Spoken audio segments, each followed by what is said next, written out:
सरकारी नौकरियों में आरक्षण और मेरिट को लेकर लंबे समय से चली आ रही बहस पर सुप्रीम कोर्ट ने आखिरकार बेहद साफ और निर्णायक लाइन खींच दी है। अदालत ने कहा कि अगर कोई उम्मीदवार एससी, एसटी, ओबीसी या फिर ईडब्ल्यूएस वर्ग से आता है लेकिन उसके मार्क्स जनरल कैटेगरी के कट ऑफ से ज्यादा है तो उसे जनरल कैटेगरी की सीट मिलने से रोका नहीं जा सकता।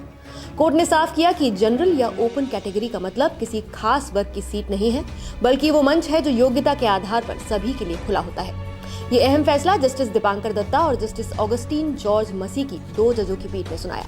फैसले में अदालत ने दो टूक कहा कि ओपन कैटेगरी शब्द अपने आप में पूरी बात कह देता है। जो सीटें ओपन हैं वो किसी जाति, वर्ग या श्रेणी के लिए आरक्षित नहीं हो सकती।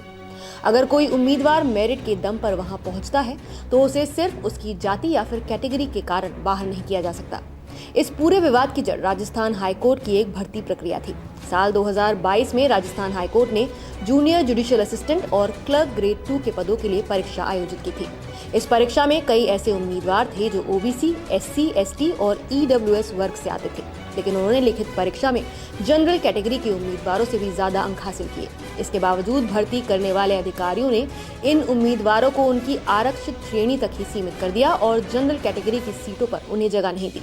इस फैसले का असर ये हुआ कि जनरल कैटेगरी का कट ऑफ नीचे चला गया, जबकि उससे ज्यादा अंक लाने वाले कई मेधावी उम्मीदवार चयन से बाहर हो गए। यहीं से असंतोष पैदा हुआ। रजत यादव और कुछ अन्य अभ्यर्थियों ने इसे खुला अन्याय मानते हुए राजस्थान हाईकोर्ट की जोधपुर पीठ का दरवाजा खटखटाया। उनका सीधा सवाल था, अगर हमारे अंक जनरल कट ऑफ से ज्यादा हैं, तो हमें जनरल सीट से कैसे रोका जा सकता है? जब जनरल कैटेगरी सबके लिए खुली होती है तो फिर ये भेदभाव क्यों? राजस्थान हाईकोर्ट की डिवीजन बेंच ने उम्मीदवारों की दलील को सही माना और उनके पक्ष में फैसला सुनाया, लेकिन मामला यहीं खत्म नहीं हुआ। हैरानी की बात यह रही कि इसके बाद राजस्थान हाईकोर्ट प्रशासन खुद सुप्रीम कोर्ट पहुंच गया।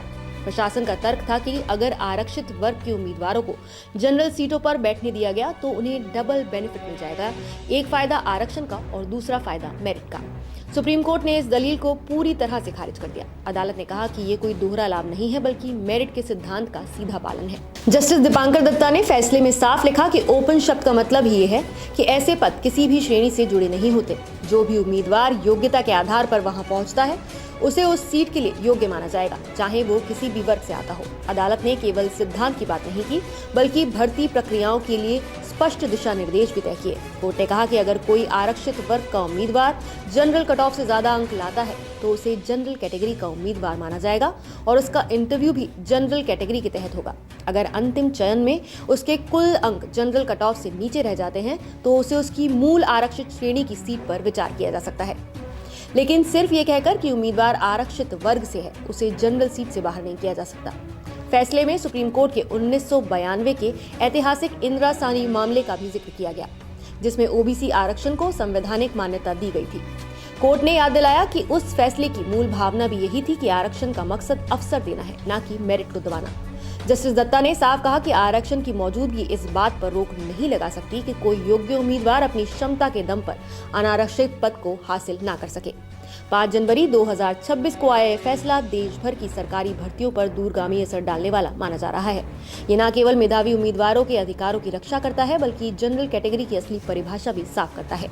ये किसी जाति या वर्ग की नहीं, बल्कि देश की सबसे बेहतर प्रतिभाओं के लिए खुली हुई श्रेणी है। आने वाले समय में ये फैसला भर्ती प्रक्रियाओं में पारदर्शिता बढ़ाने और आरक्षण और मेरिट के बीच संतुलन बनाने में एक अहम भूमिका निभा सकता है। तो क्या आप इस फैसले से सहमत हैं? हमें कमेंट करके अपनी राय जरूर बताइए। नमस्कार, मैं हूं मानक गुप्ता। अगर आपको हमारा ये वीडियो पसंद आया हो तो इसे लाइक और शेयर जरूर करें, और हाँ, हमें सब्सक्राइब और फॉलो करना ना भूलें ताकि आप देश और दुनिया की कोई खबर मिस ना करें। तो जुड़े रहिए हमारे साथ और देखते रहिए News 24।